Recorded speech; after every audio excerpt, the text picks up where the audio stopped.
Creed 2 is directed by Stephen Cable Jr. and stars Michael B. Jordan, Sylvester Stallone, Dolph Lundgren, and among others. And this is the 8th film in the overall Rocky franchise and the sequel to the first Creed, which came out in 2015.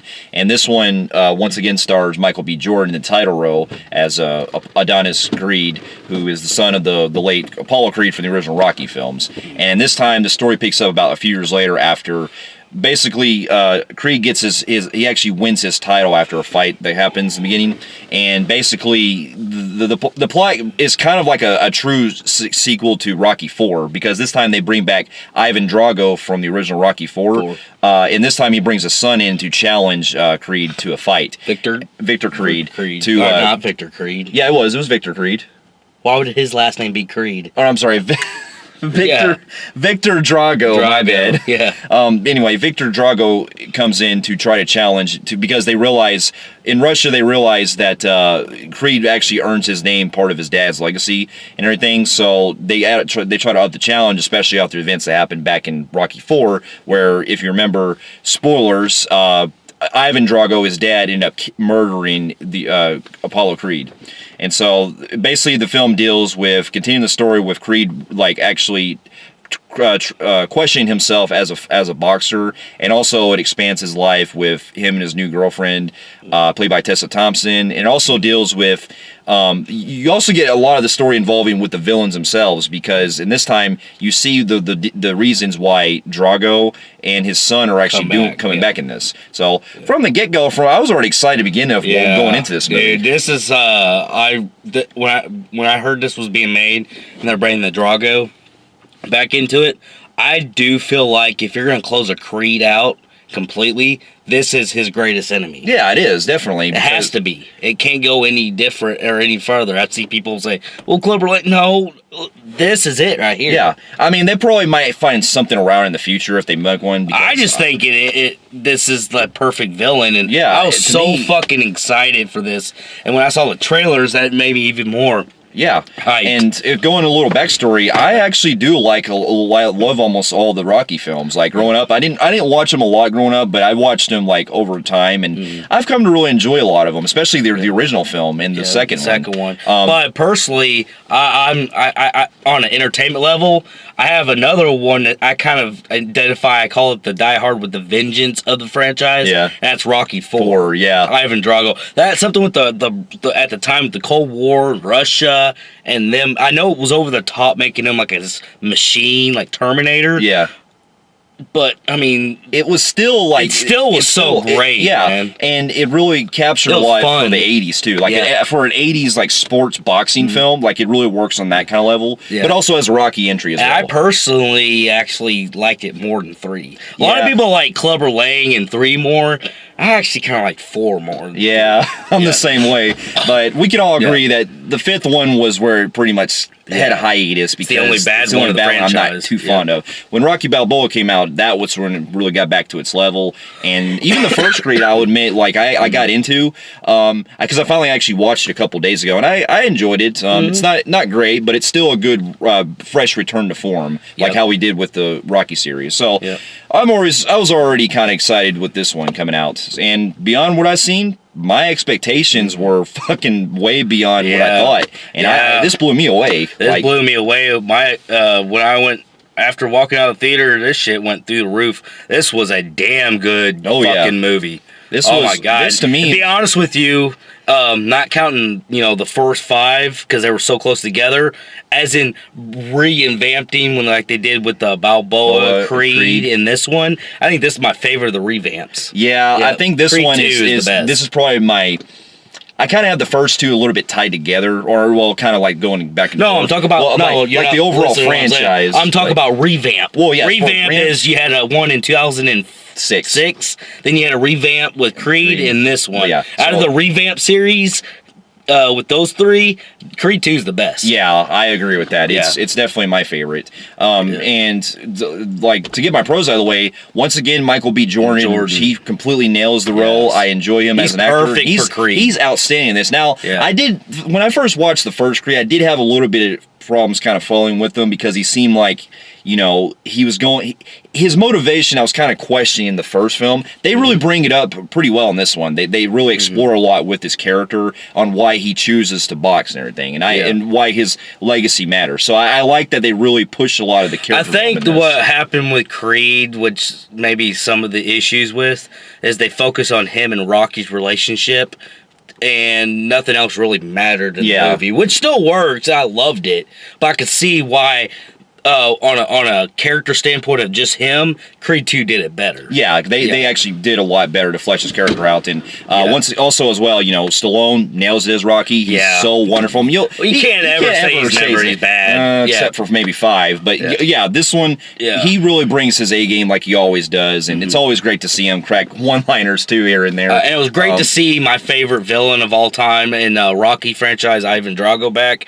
Duff Laundrie, is good to see you back in the big screen because you don't get many big screen roles. Yeah. But I will say that your son Victor, the guy who plays Victor, did very good, man. He's an intimidating dude. This motherfucker is huge. Yeah, and notice that's another strong point I love. I love not only the performances of both actors, but I like that they actually fleshed out their characters well because you actually get to see a lot more what Drago goes through, like from the fourth movie. If you remember with Apollo, was like the only flushed out, and then they decided to just start having fun with the franchise, and none of the other villains had flushed out.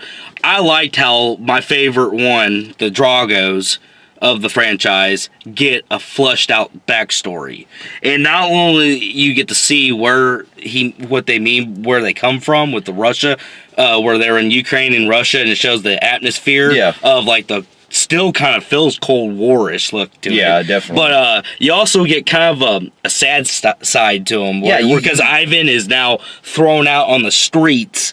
And basically, because he lost to Rocky, Russia, like how they do it is you're either on top or you're nothing.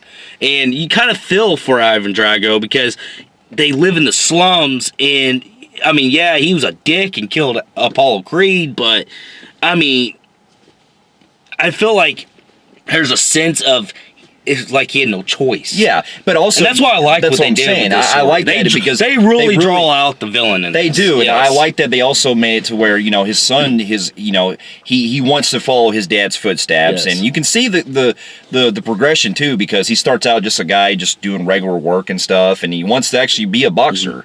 And they actually, unlike the original Rocky IV, which made it show that Drago, his dad, was just a killing machine, they really do show why in a realistic manner why they do all this in this one, which I really appreciated. You know what they did too, and this was actually pretty clever.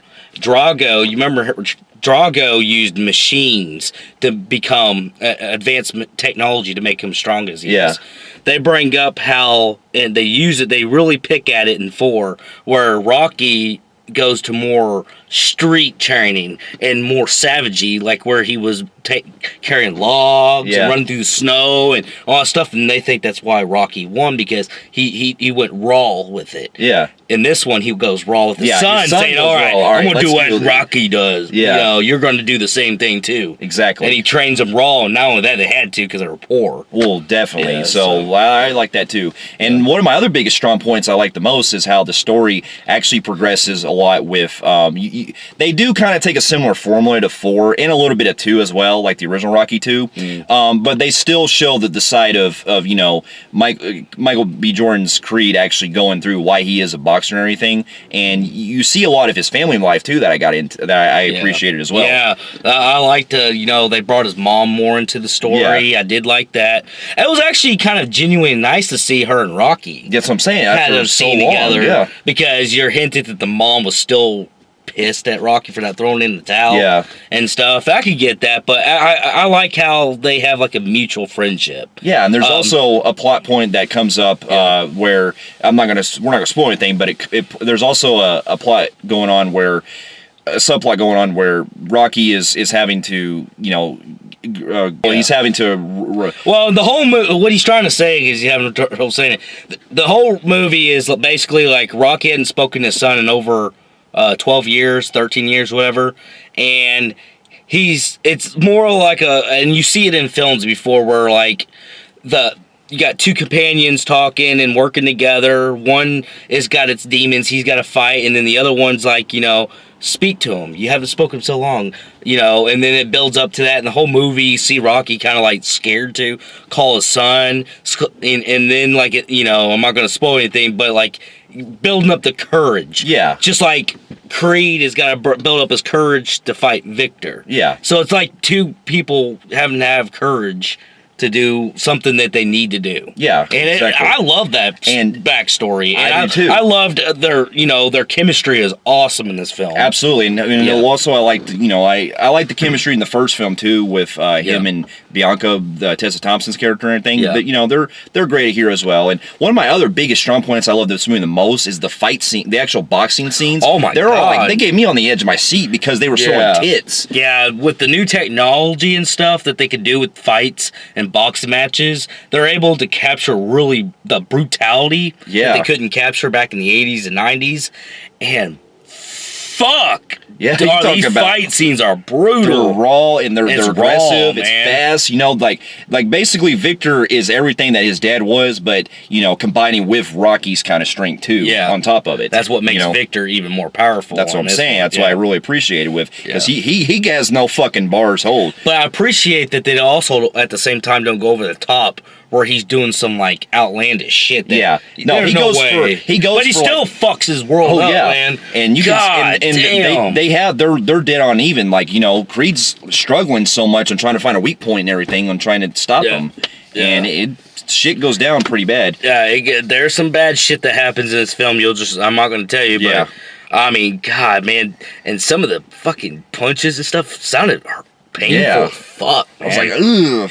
And you really feel the pain where he gets hit, your ribs get shattered and all that stuff. Like, God damn, man. Yeah, and I mean, theoretically, in real life, they wouldn't be able to box in a real match because their weight classes are far different and stuff. So, and it was also cool to see Ivan and Rocky share scenes. Yeah, they do. That was great. Yeah. I love their moments where they have, especially in the bar scene, like you see in the trailer.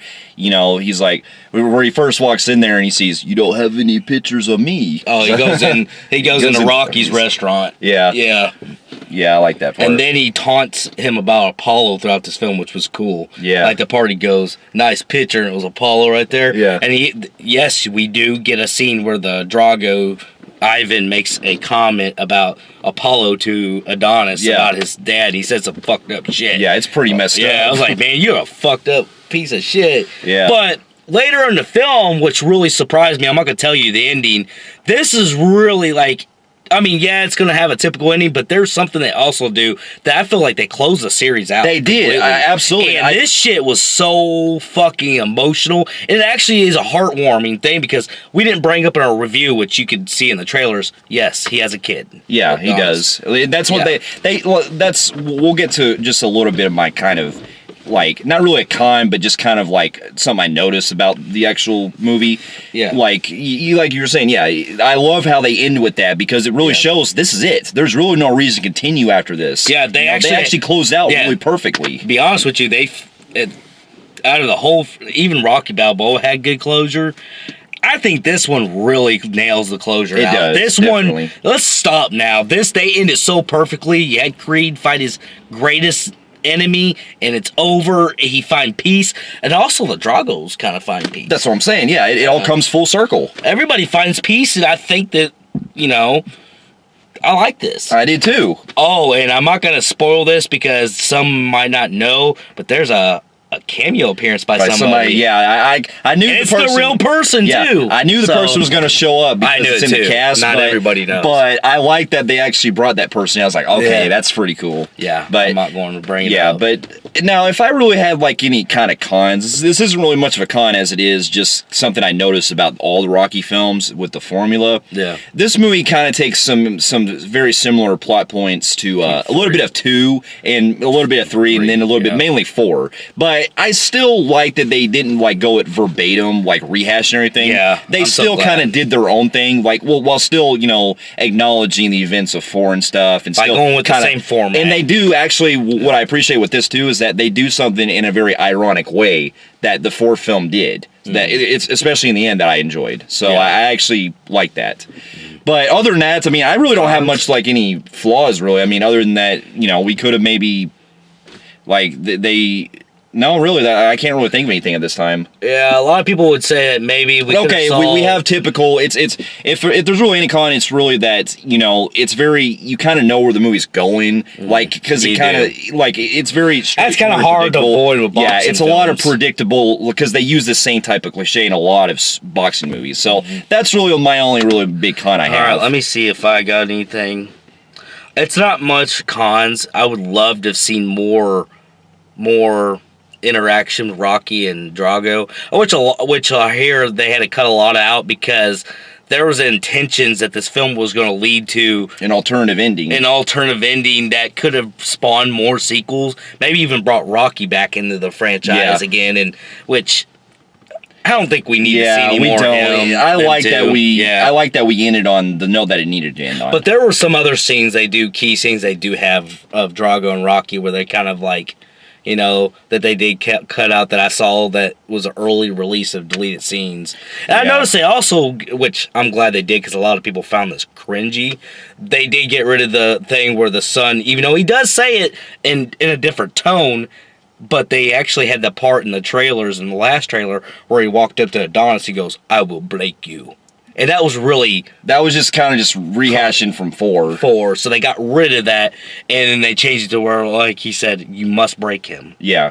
Because the way he said it was like so carbon copy, it was kind of cringy. Yeah. So I'm glad they got rid of that. I'm glad they got rid of that. Yeah. So, but anyways, I don't have much flaws. Like, I mean, it was like I said, it's one of the best like sequels that I've seen of Rocky in a long time, and it's really up there as far as one of my favorites. And as far as boxing movies, since Creed and Southpaw. Yeah. That was same year.